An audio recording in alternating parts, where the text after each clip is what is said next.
Hi, good evening. Today is the 1st of July. Currently 10:16 p.m. I'm done for the day. Today I woke up by 5 a.m. I woke up by 5 a.m. The first thing I did was turn on my phone because throughout the 11th of July, which was my birthday, I did not turn on my phone. Basically, it just reminds me that at the end of the day, we are kind of like alone. And it's okay to be alone, but it's not okay to be lonely. Those are two separate things. So the moment I turned on my phone by 4:59. Immediately my phone turned on. My junior brother called me. And I'm like, bro, guy, why do you, why you calling me? And then he was like, um, well, he probably guessed I'll be awake by 5 a.m. because he called me by 5:59. And then I was like, okay, so what's up? He was like, oh, I was supposed to send him some money, which I completely forgot. And I was like, you never reminded me, so why should I send you the money? So I think he still hasn't reminded me because I asked him to remind me.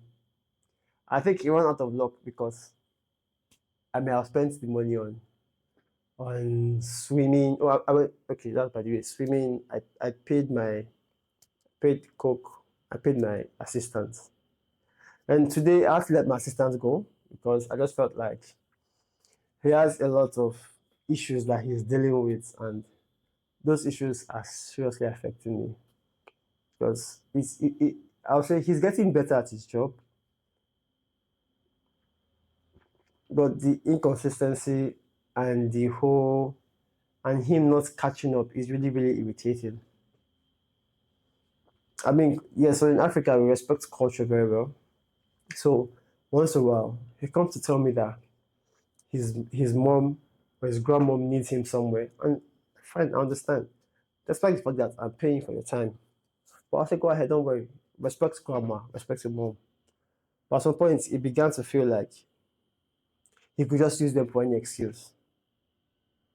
And also, I asked him to come around, and then sometimes either he comes like 4 hours late, and he looks for a very random excuse. Like, even if he had used the lie of his grandparents, I mean, I'd let it slide, but no, it's almost like, well, I don't care, I came late, so I don't owe you an explanation. So I felt like, okay, fine. If you don't owe me any explanation, then I feel it's best to let you go. And I don't entirely think I did anything wicked because shortly before I let him go, he was talking to one of the sales agents, one of the sales staff, and the secretary, and he was like he needs a higher paying job because he's about to resume school, and then he needs some like extra cash, as much cash as he can get right before he gets into school. And I'm a firm believer that nature upholds a vacuum. So as I let him go, someone better will fill his space, and he most likely will get a better job. Now, knowing fully well that I think I have this nice guy syndrome, not the syndrome of being reading upon, but just because my dad practices a lot of charity work. I see myself kind of drawn to assisting his school fees when the time gets there. So after this, that if I have the spare cash, I'll give it to him because I feel like he has good intentions, but he has a lot of habits basically weighing him down. We have so, which brings me back to Africa. I think in Africa we have a whole lot of things that we need to like fix because it's it's quite sad the amount of productive hours we have wasted in terms of religion, tradition, the amount of productivity that or the amount of brain power that goes into things that do not move the economy forward, but yet we complain that the economy is moving backwards. Which also brings me to a point. I just got off the phone with a friend, and she talks about how the economy is getting harder. And my opinion goes like this: we have two options. We either get stronger than the situation, or we hope the situation gets easier. She agrees with me that being stronger than the situation should be the right decision.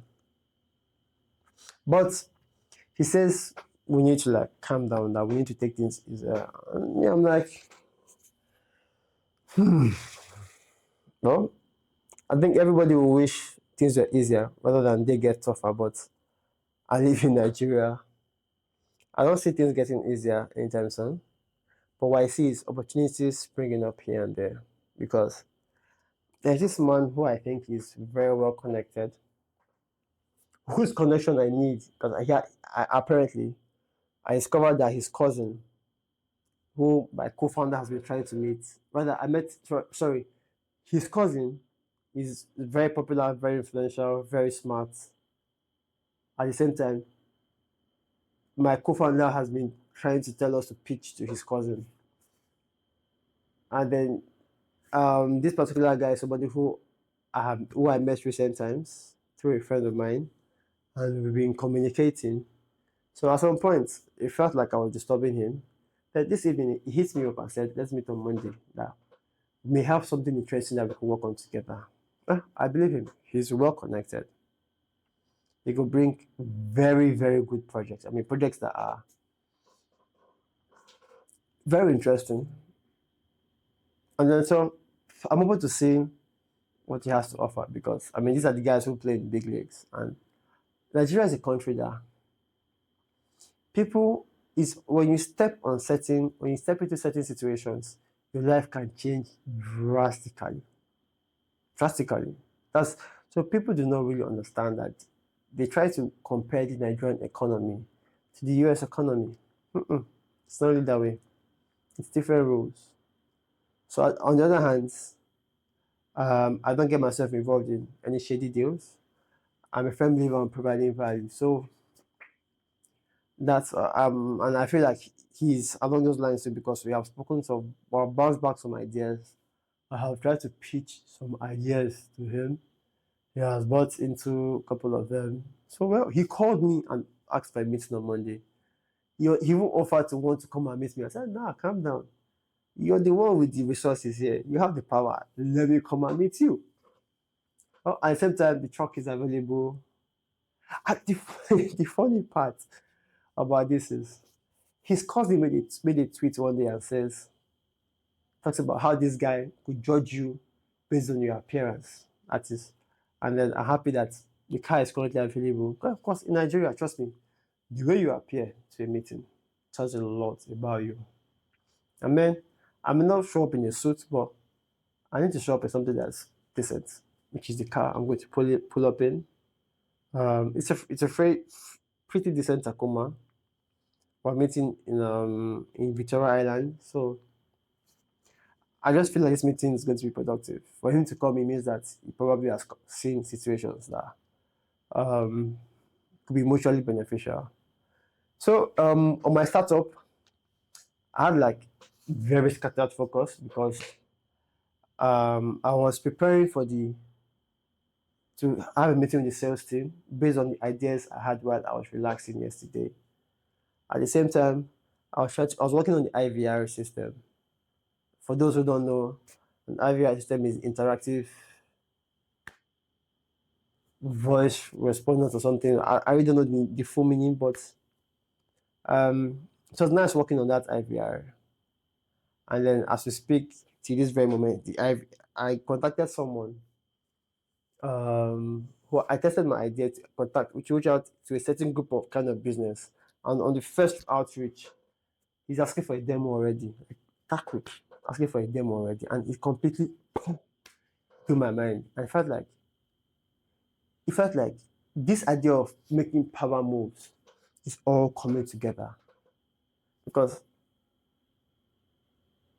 I may be bouncing back and forth because today at the pool, because everything's connected. At the pool, I was with the co-founder at the pool, and then he said something along the lines of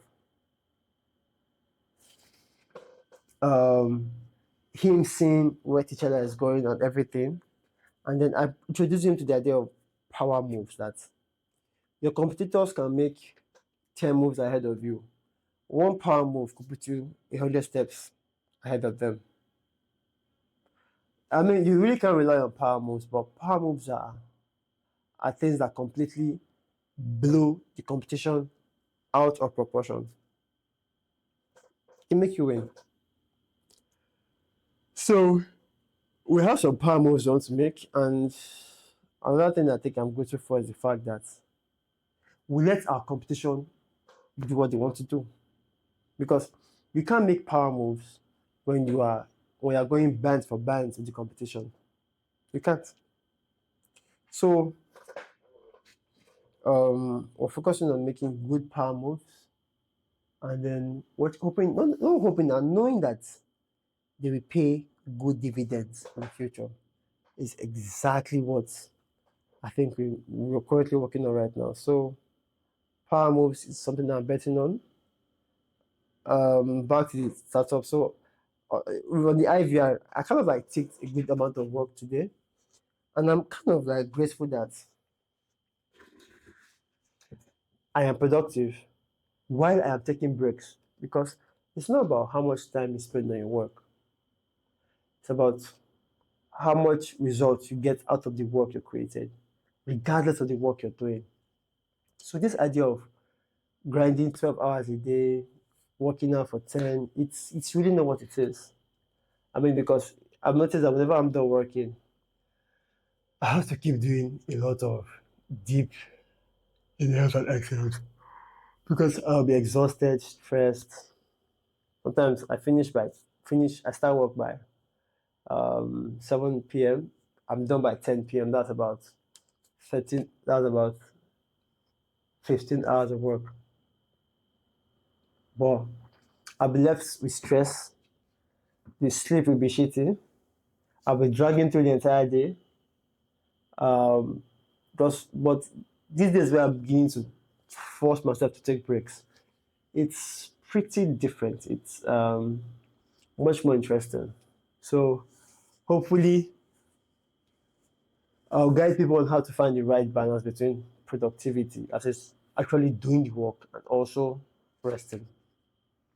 Um, Let me see. So I also have like a couple of, because tomorrow is Saturday, I still have to work on the mobile application.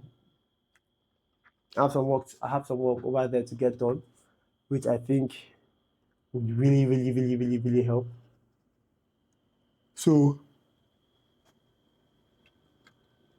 I'm about to now. Let me see. Is there any other thing that I think I will be looking forward to achieve? So tomorrow, just I have some tomorrow's task. Tomorrow's task is majorly to consume, capture, and create content. I also have to work on T'Challa's mobile application because those are the little things. And also, I have to do some client work. I have to upload his projects to App Store, Play Store, because I have been very occupied. And then there's only so much you can do when you choose to be productive. So all of those productivity hacks don't really work. They work when you have like little tasks, but when you have tasks that are draining, that require like super focus and creativity at the same time, it's not as easy as doing them in 1 or 2 hours. You probably need like more of that. So like you see, I'm already tired, but I almost gave up this trick because after my swim, I went out. Me and my co-founder went out to eat meat, like chicken, beef, grilled chicken, beef, and some vegetables. Basically, bought them. I went to a restaurant, just sat down there. We were eating, gisting, bringing back memories, bouncing off ideas. And then I came back home by say 9. Hopping in the car with a friend, and then we were just talking. And I figured that a voice in my head said I had to create this video, and my voice in my head said, "Nope, you're already tired. Nobody's watching this video right now, and nobody will care." I figured that that's the moment that really counts in anything in life. Michael Phelps trains every single day. He trained every single day for 6 years, every single day. for what? Within those 6 years, a maximum of 2 Olympics may have happened. Maybe one on the first or the second year, the other one on the sixth year. Maximum of 2 Olympics will have happened. And those are events of a couple of weeks. But he trained every single day. That was what got into my head, and I turned on the camera. So I'm going to jump on the call with her.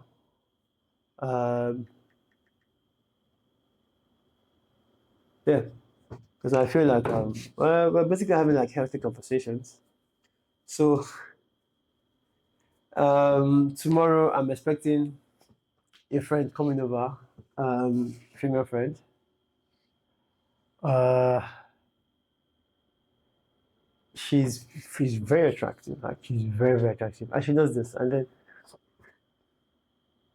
which brings me to a point that if a woman really respects you, she's going to try to find areas in your life that she can become valuable and useful. Now she wants to come to my place tomorrow, and she's asking me for the meal that she can cook for me. And I'm out there looking like, interesting. She wants to cook for me. I mean, I must be highly, highly pleased. And then she's not doing it in a bid to want to. Now, mind you, she has a boyfriend, so she has told me that already. And I think from the conversations we'll be having, I have intentionally been respecting the whole boyfriend she has, and then she was like, we kind of like just vibe together, and then I told her that, no, she told me that she likes to cook, and I just felt like, so would you cook for me? And she's like, oh, she loves to cook, and she will be happy to cook for me, and I figured that, that's interesting, and I'm down for that. So she is coming in tomorrow. She was supposed to cook a particular soup, but I figured that cooking soups might be pretty tasking. Also, I've also noticed that women do things for you when you don't need them to do them for you. I mean, because I have someone that cooks for me, but I don't find it difficult ever telling some women basically offer to cook for me. So I think I'm beginning to draw up a life hypothesis that people do things when you don't need them to. So this is not about women, it's about life. Which is I have a video I want to make coming soon, which is never be needy. Never ever ever be needy. Not to your friends, not to a relationship partner, not even to a bank, because I've seen a situation with my dad where the banks were begging him to come and pick up a loan. But the day he needed a loan, none of them even bat an eye. Like none of them even considered him. So this video is already going longer than I expected. So that's it basically. I may not capture the entire moment. I'm trying to step up these videos I make where I do some in the morning, do some work, capture it, do some work, capture it, do some work, capture it, and like upload rather than sit down and rant for a period. So that's it basically. Thank you very much for tuning in. Bye for now. I'll talk to you soon.